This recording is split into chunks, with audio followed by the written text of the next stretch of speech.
and welcome. I'm Ramesh Ramachandran and you're watching a special broadcast here on DD India. And I have with me a very special guest, the President of Brazil, Jair Bolsonaro, to talk about Brazil-India relations, regional and global issues of interest or concern to both Brasilia and New Delhi. Mr. President, thank you for making time to be on DD India. Appreciate it. Very pleased to be here. I was invited to take part in this great National Republic Day in India. We have sustained very good relations with the local politicians and members of the business community. I'm sure that after signing 15 agreements, our trade relations will be further boosted. So yes, I am very happy with the Indian government and the Indian people. Muito feliz com o governo indiano e com o seu povo. Mr. President, I know this is your first visit to India, but you've already spent almost 3 days now in India. What are your first impressions about India, its people, its culture and society? Olha, recepção. We have been given a very warm and friendly reception in India. It even feels that by now I am already an Indian national, given the way I have been treated here in India.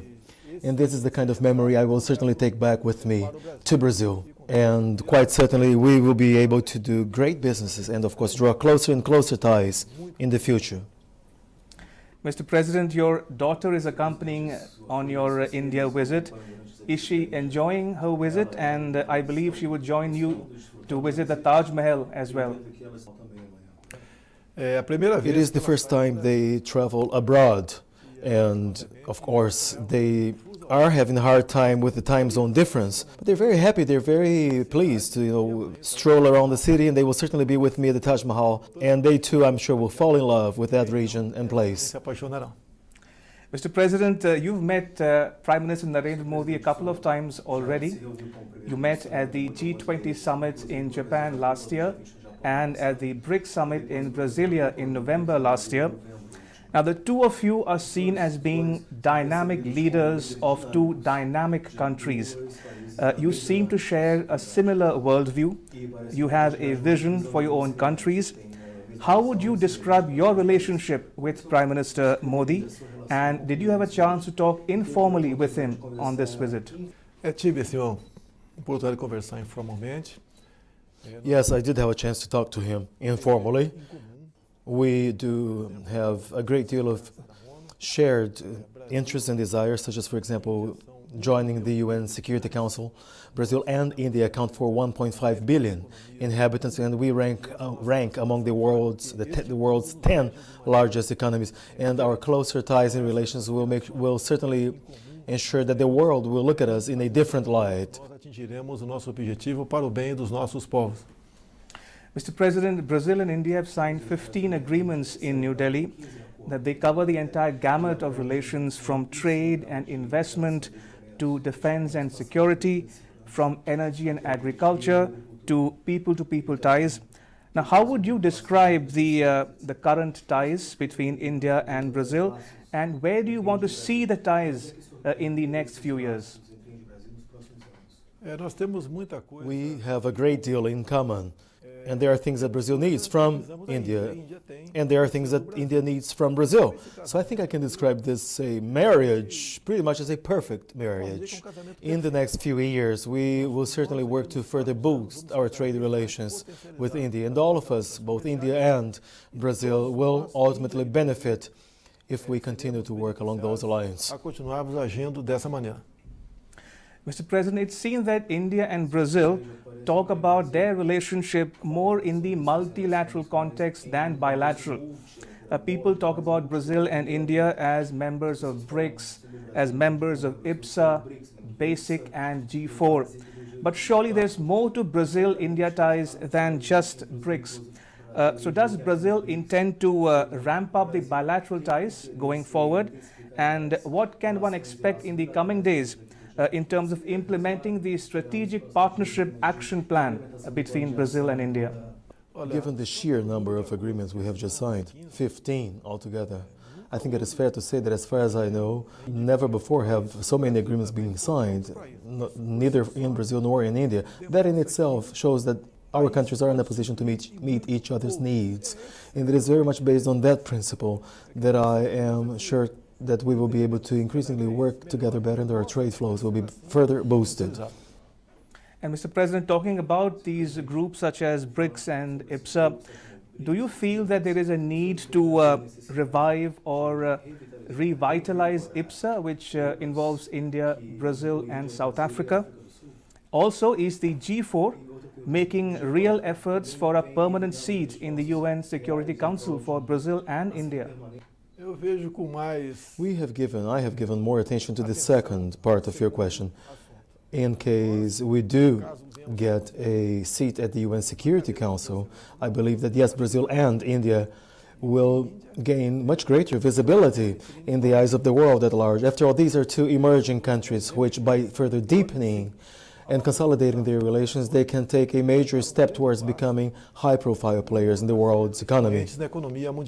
Mr. President, some say that people-to-people ties form the bedrock of any relationship.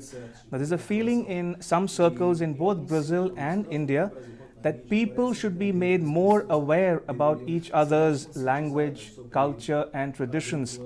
In that context, how does Brazil intend to boost, say, tourism or student exchanges? Also, do you think Brazilian football and culture and Indian films, yoga, Ayurveda can bring the two countries together and their peoples especially? A few years ago, we had this TV serial in Brazil called The Path to the Indies, so showcasing the Indian culture and people. I'm sure more will come, especially because the culture portfolio is in very good hands in Brazil. Mr. President, you have served in the Brazilian army and you know it better than anybody else that terrorism poses a serious threat to democracies everywhere, including Brazil and India. What is your government's view on terrorism and how must democracies combat this challenge? Those countries in the world that have provided shelter to terrorism have increasingly seen themselves in a state of isolation. In the Brazilian constitution itself, we do not admit terrorism, both within or outside of Brazil. When I took office, we did have a few terrorists operating in Brazil. Some of them have fled away, others we were able to capture and repatriate them back to their country. Well-known Italian terrorist Cesare Battisti was captured and sent back to Italy. Paraguayan and Chilean terrorists operating in Brazil were captured and repatriated back to their country of origin, and any terrorist that is captured in Brazil will certainly be sent back to their country of origin. I want to talk a bit about other issues facing both Brazil and India. Now, climate change is a hotly debated topic around the world. Would you agree with those who say that climate change is a clear and present danger, or do you think it is a hoax and that fears are exaggerated? There is a measure of exaggeration, huge measure of exaggeration, yes. Brazil, for example, is the one country in the world that most preserves the environment.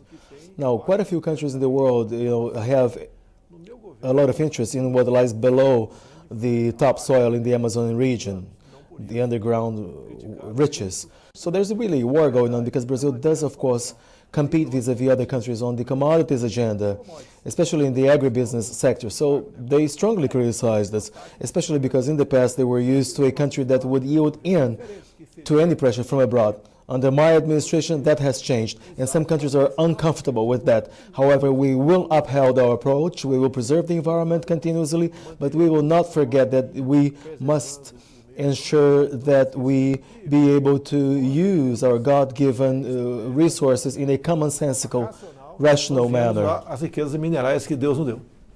Mr. President, like world leaders everywhere, you have your fair share of critics. You are outspoken, you articulate your opinions forcefully, and that is sometimes criticized by some people, including media. Do you think there are limits to liberalism and political correctness? Eu não processo ninguém. I will not sue anyone for what they say about or against me, and I have been accused of just about everything in Brazil. I was nevertheless elected spending less than half a million US dollars, less than half a million US dollars, and only 8 seconds of airtime on TV. And because, of course, my agenda was in line with society's yearnings, I was elected. And I was elected because of the population, not because of the media. And that's what really matters.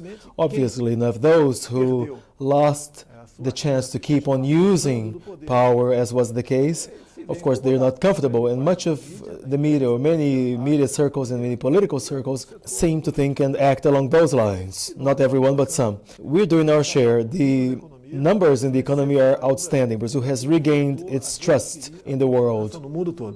Mr. President, you visited China last year. How do you see the situation obtaining in the Indo-Pacific region? And does Brazil want to look east to refocus its attention on Asia and the Indo-Pacific? During my election campaign, people said that I would shut Brazil's doors to China. Precisely the opposite is what has happened. We are doing business with the whole world. We no longer have any ideological approach to trade, as was the case in Brazil. Our approach is that of trade and liberalism. However, we do advocate a conservative agenda when it comes to customs or to values and principles. They also said that the Arab world would move away from Brazil. Much on the contrary, when I came to Saudi Arabia recently, we came out with $10 billion of investments in Brazil. We don't have any. We have our domestic problems from those groups who lost the election, and they're not at all comfortable with that. Mr. President, the President of the US, Donald Trump, is eager for a peace plan between Israel and the Palestinians. He has spoken about a peace deal. Talking about Brazil-Israel ties, Mr. President, do you propose to move your country's embassy to Jerusalem? If so, when? This is a commitment I have.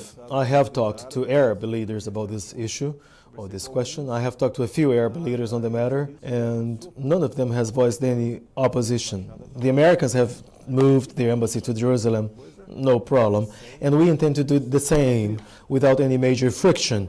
And I think by next year we should be in a position to possibly transferring our embassy to Jerusalem. Mr. President, the US, Russia, China, all are involved in Latin American affairs. How do you see their role in your neighborhood, and do you see some or all of them as part of the problem or solution? I see that the Americans are part of the solution.